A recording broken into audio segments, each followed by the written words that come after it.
Hi everyone, स्वागत है आप सभी का मेरे यूट्यूब चैनल ज्योति दुबे जीएस क्लासेस में। तो आज हम पढ़ेंगे बीपीएससी में जो जीएस में प्रश्न पूछे जाते हैं जो कि मोस्टली बिहार से रिलेटेड होते हैं। तो आज हम उन्हीं के बारे में पढ़ेंगे। ठीक है, तो हम स्टार्ट कर रहे हैं आज से सीरीज इसका। आज सबसे पहले स्टार्ट करेंगे प्राचीन इतिहास।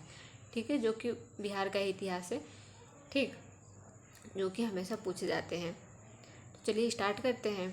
पहले है मुंगेर से निम्न पूरा पाषाण काल के अवशेष प्राप्त हुए हैं। ठीक है, ये क्या है? मुंगेर से क्या है? निम्न पूरा पाषाण के अवशेष प्राप्त हुए हैं। ठीक है, दूसरा पॉइंट है चिरांद, सारण और चेचर। चेचर का है? वैशाली में है। ठीक है, और चिरांद है सारण में। से नव पाषाण युग के अवशेष प्राप्त हुए हैं। ठीक है, तो कहाँ से हुए हैं? चिरांद, सारण और चेचर, वैशाली से नव पाषाण युग के अवशेष प्राप्त हुए हैं। ठीक है, थर्ड पॉइंट क्या है? प्राचीन बिहार के इतिहास की जानकारी अथर्ववेद। ठीक है, अथर्ववेद और पंचवीस ब्राह्मण। ठीक है, दो जगह से मिलती है। पहला कौन सा है? अथर्ववेद, और दूसरा है पंचवीस ब्राह्मण। ठीक है, प्राचीन बिहार के इतिहास की जानकारी हमें दो जगह से प्राप्त हुई है, अथर्ववेद और पंचवीस ब्राह्मण। ठीक है, तो ये आपको याद रखना है। आगे देखते हैं। फोर्थ पॉइंट है अथर्ववेद और पंचवीस ब्राह्मण से पता चलता है कि मगध में व्रात्य रहते थे। ठीक है, किंतु ऋग्वेद में उल्लेख है कि मगध के सबसे प्राचीनवासी क्षत्रिय थे। ठीक है, अथर्ववेद और पंचवीस ब्राह्मण से क्या पता चलता है कि मगध में व्रात्य रहते थे, किंतु ऋग्वेद में उल्लेख है कि, ठीक है, ऋग्वेद से प्राप्त होता है कि मगध में जो प्राचीनवासी जो थे क्षत्रिय थे। इन्हें आर्य है दृष्टि से देखते थे। ठीक है, इन्हें जो है आर्य हैं, क्योंकि आर्य हमेशा बड़े होते हैं, तो वे हे दृष्टि मतलब हीन दृष्टि से देखते थे, क्योंकि वे वैदिक बलि के बारे में नहीं जानते थे। ठीक है, क्योंकि वह वेदों में जो बलि दी जाती थी उनके बारे में इनको ज्ञात नहीं था। ठीक, फिफ्थ पॉइंट क्या है?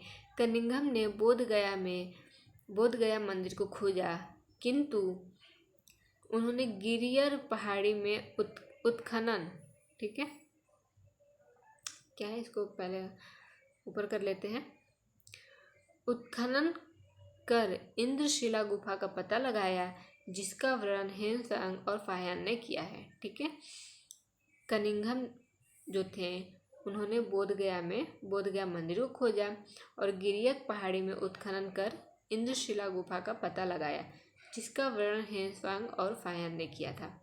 ठीक, अगला है कनिंघम की सबसे बड़ी उपलब्धि बड़गांव का पता लगाना था। ठीक है, ये सब बिहार के बारे में है। ठीक, तो आपको टेंशन लेने की बिल्कुल भी ज़रूरत नहीं है कि बिहार का क्या आएगा क्या नहीं।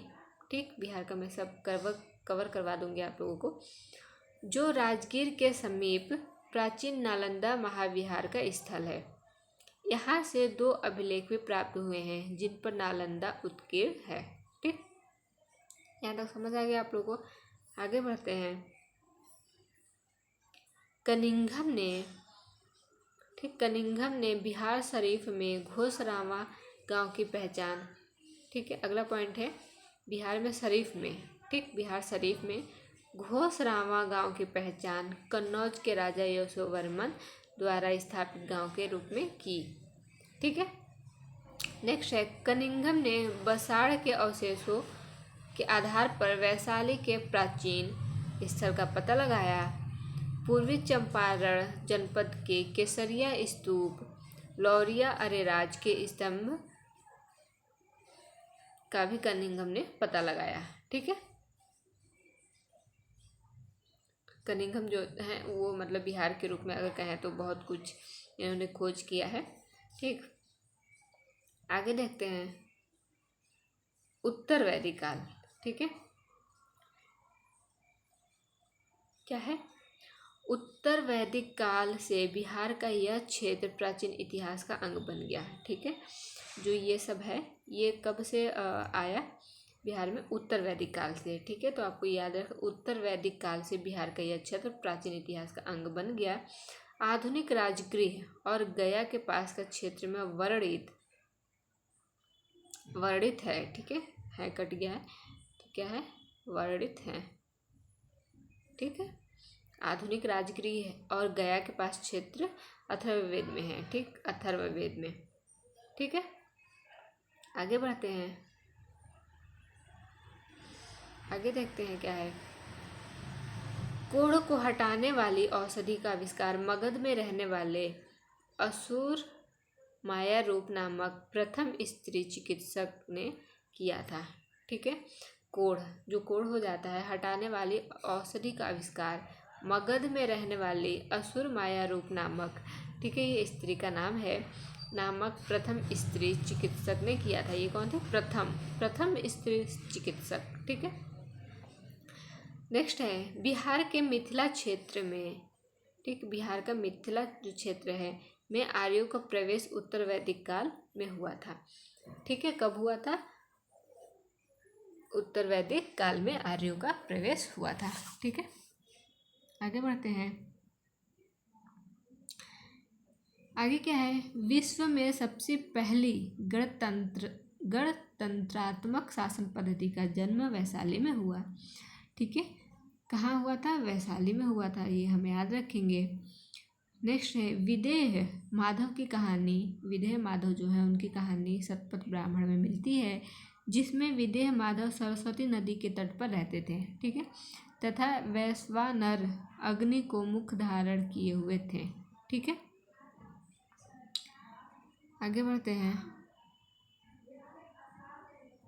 ठीक, यह जगह घृत का नाम लेते ही अग्नि का मुख से बाहर आ गई तथा नदियों को जलाती हुई सदा नीरा बिहार की जो वर्तमान गंडक नदी है के तट पर ठहर गई। ठीक है, सदा नीरा।